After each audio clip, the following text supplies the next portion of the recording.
Uno de los procesos que mayor controversia suscita en los distintos foros de opinión social es la recuperación o ampliación de la cubierta arbórea de nuestros montes mediante el uso de repoblaciones forestales.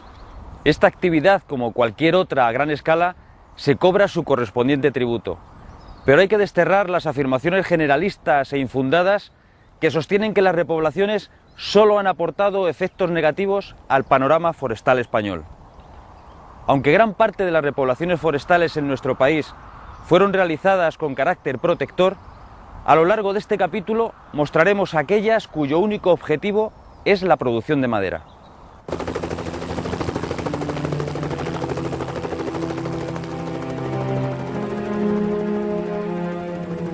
El paso ininterrumpido de civilizaciones por la península ibérica acarreó, además de avances técnicos y culturales, el comienzo de la regresión del bosque peninsular, muchas veces de forma vertiginosa. Un ritmo frenético de talas y desembosques se apoderó de los montes que rodeaban pueblos y ciudades, y lo que antes era un manto continuo de árboles se convirtió en interminables campos de cultivos y pastos para el incipiente ganado. Además, la explotación minera requería ingentes cantidades de madera. La leña y el carbón vegetal eran utilizados como los únicos combustibles, y el desarrollo urbano de las ciudades se realizó a expensas del bosque. Por si esto fuera poco, la ganadería también necesitaba de los originales territorios del bosque para su expansión y mantenimiento. La mesta y sus millones de cabezas de ganado lanar dejaron durante más de 500 años una profunda herida en los montes.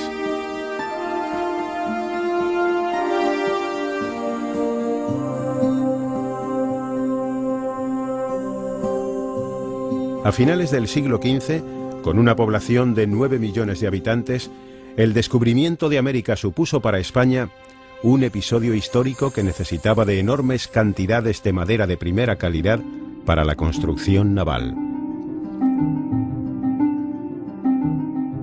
Robles para las cuadernas de los barcos y pinos para los mástiles fueron las especies más solicitadas. En el momento de máximo esplendor de la flota del Imperio, a finales del siglo XVI, se tuvieron que talar 5 millones de árboles para conseguir un arqueo de 300.000 toneladas de madera.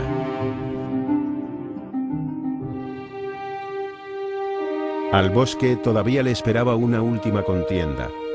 A partir de mediados del siglo XIX, la decisión política de las desamortizaciones, realizadas para engrosar las maltrechas arcas del Estado, pusieron en venta 7 millones de hectáreas de montes, de los cuales 5 millones eran públicos.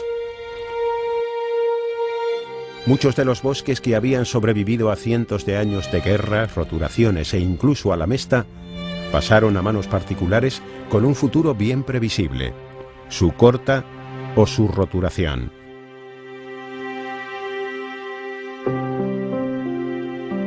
Ante este panorama, la recién creada Ingeniería de Montes manifestó su preocupación ante el impacto tan negativo que tendría su venta, ya que la pérdida de vegetación en las cabeceras de los ríos acarrearía continuos desbordamientos.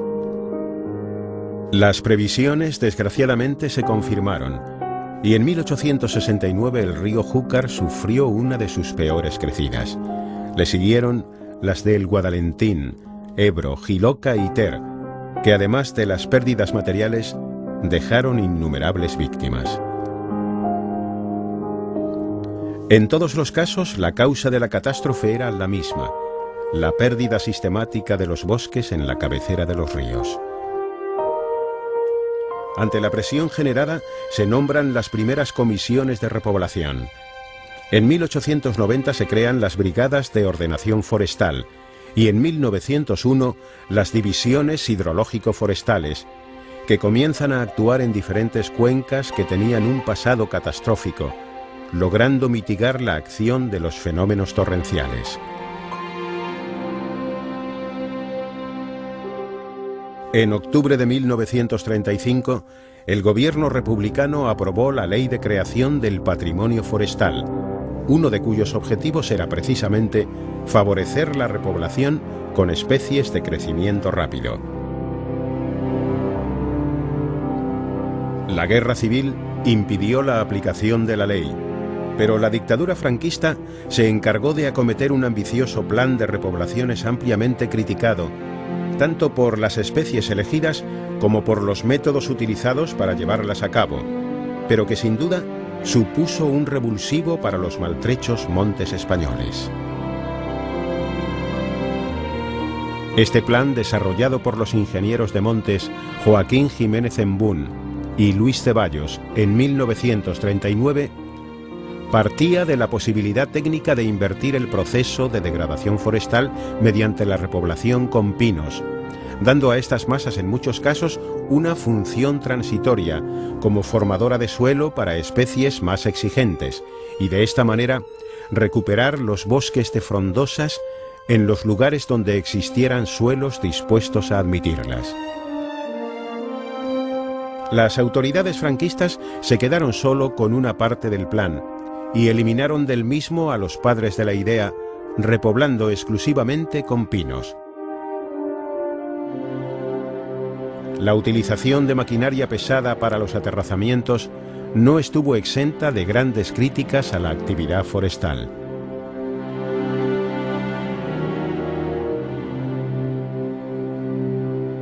A partir de la década de los 70, la actividad forestal en manos de Licona continuó desarrollando políticas de repoblación hasta la transferencia completa de la gestión forestal a las comunidades autónomas. De esta manera, entre 1940 y 1995 se repoblaron 4.200.000 hectáreas. El bosque español cuenta así con uno de los escasos periodos en que no pierde terreno forestal.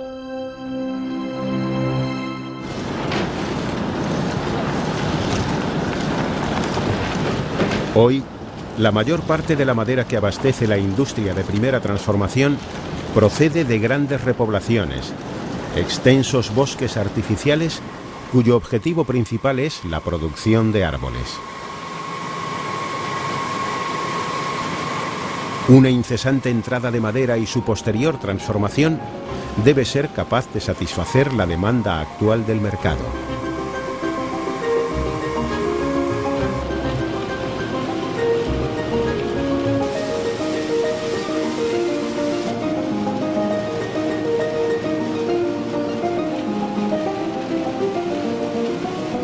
Las cintas transportadoras trasladan a través de un laberinto de caminos la madera necesaria para el abastecimiento de las fábricas. Fábricas cuyos gigantescos estómagos son capaces de digerir día y noche cientos de toneladas de madera, ajenas al bosque del que proceden.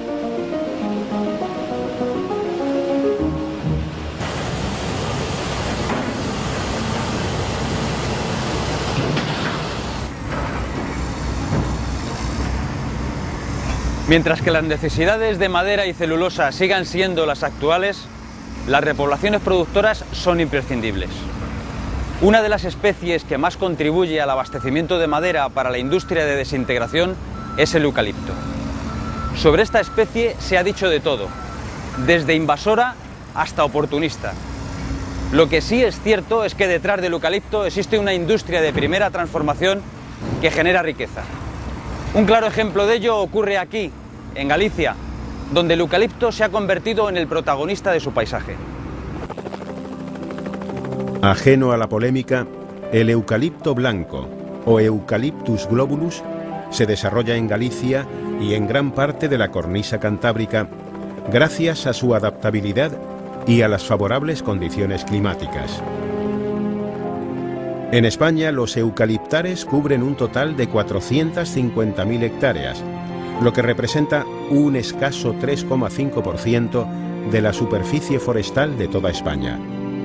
Sin embargo, son capaces de producir 2,8 millones de metros cúbicos, es decir, más de un 25% de la producción media nacional de madera, cifrada en unos 11 millones de metros cúbicos al año. Aún así, la demanda actual de la madera de eucalipto para la industria española de pasta de celulosa es de 4,3 millones de metros cúbicos, lo que significa que nuestro país tiene un déficit de 1,5 millones de metros cúbicos, que han de importarse de otros países.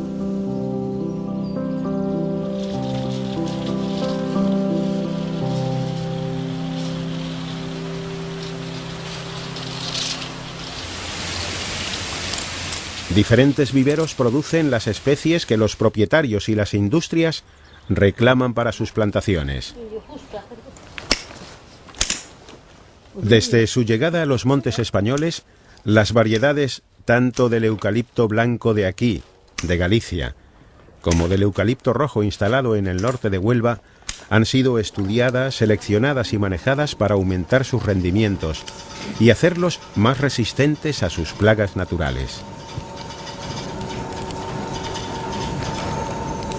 De las estaquillas se cortan los brotes del primer año y, cuidadosamente podadas, se convertirán en unos aventajados gigantes del monte.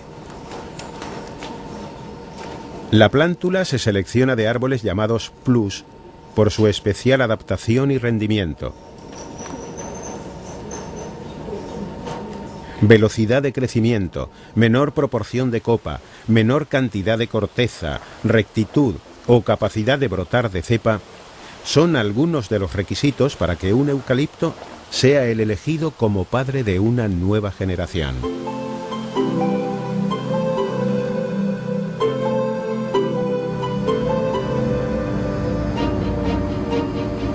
El control de la calidad de las plantas es básico para que prospere una siembra cuya recolección se va a hacer como mínimo a una docena de años vista. El proceso ha alcanzado tal dimensión que salvaguardar la salud del eucalipto y mejorar su producción se ha convertido en prioritario para las empresas del sector. Los centros de investigación manipulan genéticamente la especie no solo para aumentar su crecimiento y cualidades específicas, sino también para mejorar su adaptabilidad y resistencia a enfermedades y plagas.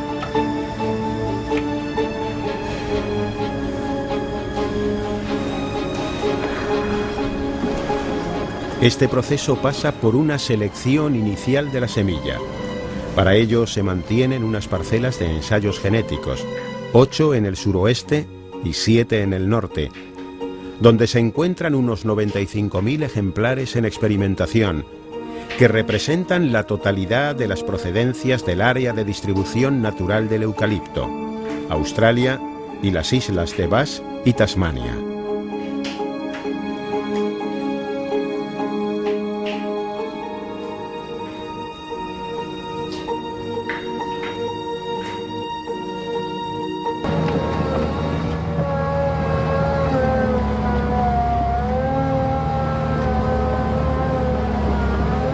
Antes de la plantación, se prepara el terreno con tractores oruga, capaces de realizar un subsolado que esponja y airea la tierra.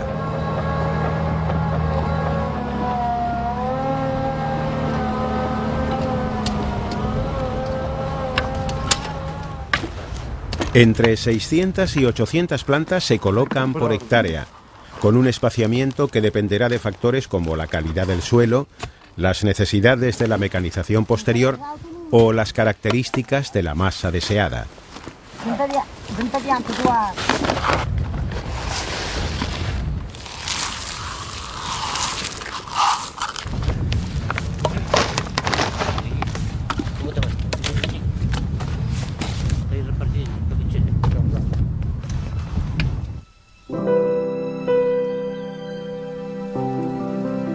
Al año siguiente, los futuros árboles comienzan a adueñarse de los caballones y pasarán tan solo entre 12 y 15 años para que la plantación pueda ser cortada.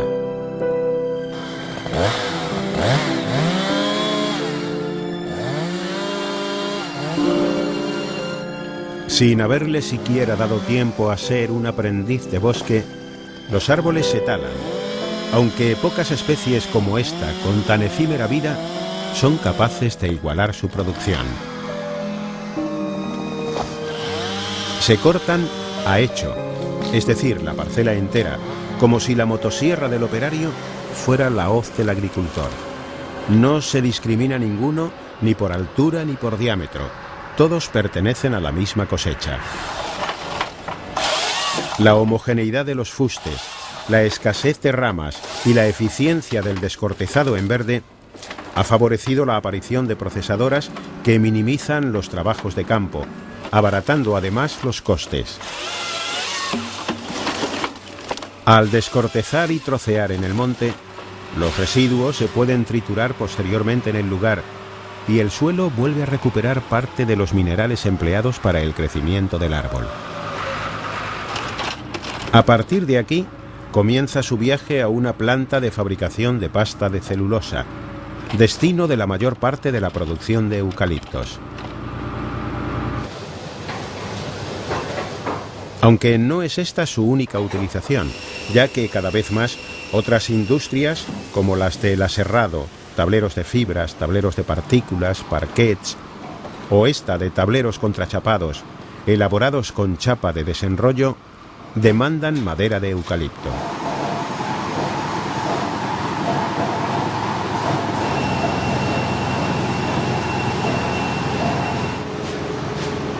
Aquí se utilizan troncos de grandes dimensiones, por encima de los 40 centímetros, para extraer de ellos las finas chapas con las que, adheridas unas a otras, se obtienen tableros de contrachapado de eucalipto.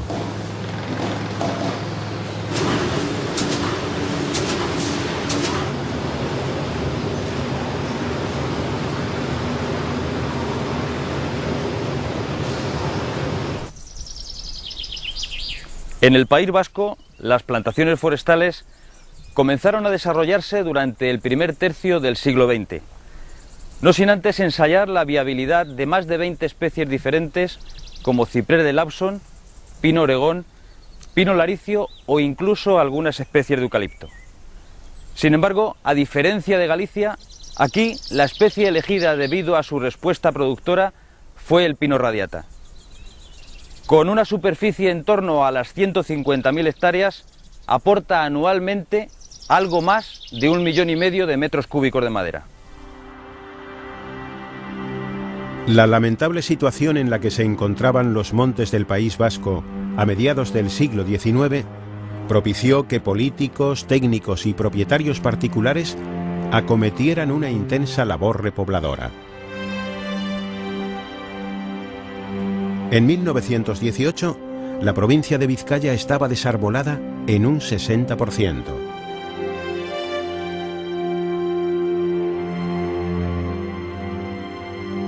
Ante este panorama y ya en esos años, se comenzó a ensayar con especies de fácil implantación, capaces de resolver el acuciante problema de la demanda de madera de aquel momento. Se utilizó un variado catálogo de coníferas y alguna frondosa, pero al final la especie elegida fue el pino insignis o pino radiata, cuya llegada al País Vasco tuvo lugar de la mano de la familia Adán de Ayarza, quienes en 1860 la introdujeron en su finca de Lequeitio como planta ornamental. Desde entonces este pino, oriundo de la región californiana de Monterrey, cubre una gran parte de las montañas vascas, compartiendo territorio con los ricos pastos de la zona.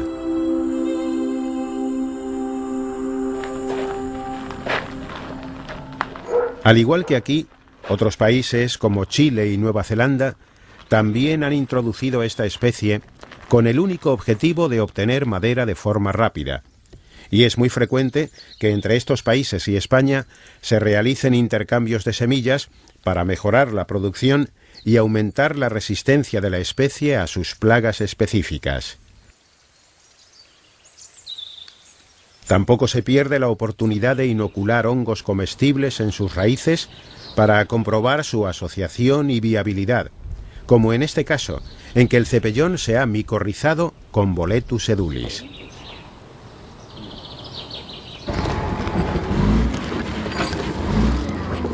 La preparación del terreno se realiza con tractores oruga y la plantación se lleva a cabo unas veces a máquina cuando el terreno lo permite y otras a mano. Se plantan entre 800 y 1200 árboles por hectárea, espaciados entre 2,5 y 3 metros de distancia entre ellos.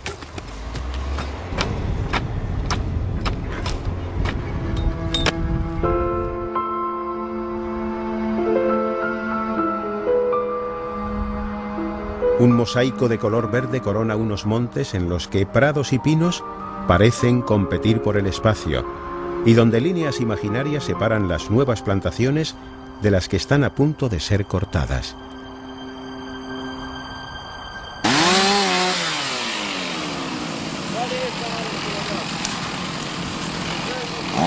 La densidad de plantas que se utiliza para la plantación y que inicialmente favorece su crecimiento, a los pocos años debe descender. Después de 8 o 10 años desde su plantación, se realizan los primeros trabajos silvícolas. Las primeras claras reducen el número de árboles, en algunos casos a la mitad.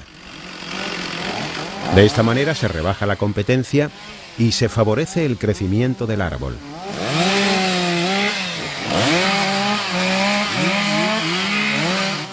Todavía fáciles de cortar y de manejar, la madera obtenida será utilizada para las industrias de desintegración, ya sea de tableros o de pasta de celulosa.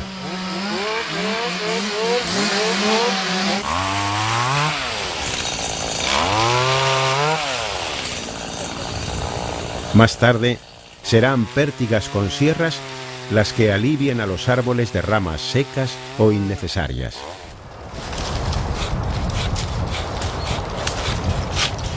Una manicura a gran escala modela cada árbol, alejándole de su porte natural, con el único objetivo de producir una óptima madera.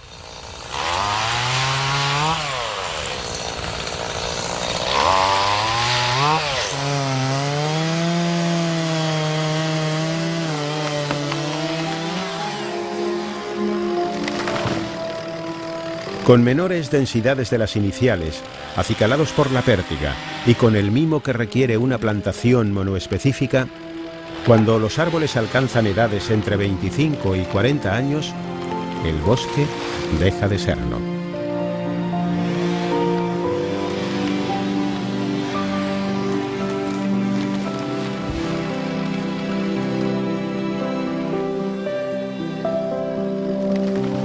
Todos los árboles desaparecen sin excepción, incluso los que a pesar de su corta edad han llegado a ser gigantes.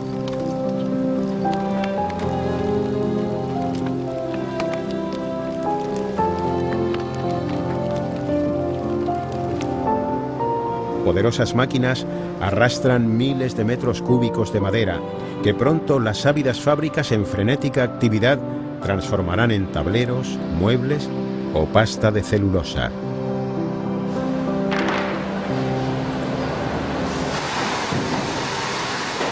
Durante los últimos años, la utilización de la madera de pino radiata ha cambiado su destino, ya que si bien originalmente esta madera se utilizaba para pasta de papel, actualmente el 75% del 1,5 millones de metros cúbicos que se producen se utiliza para mueble y carpintería.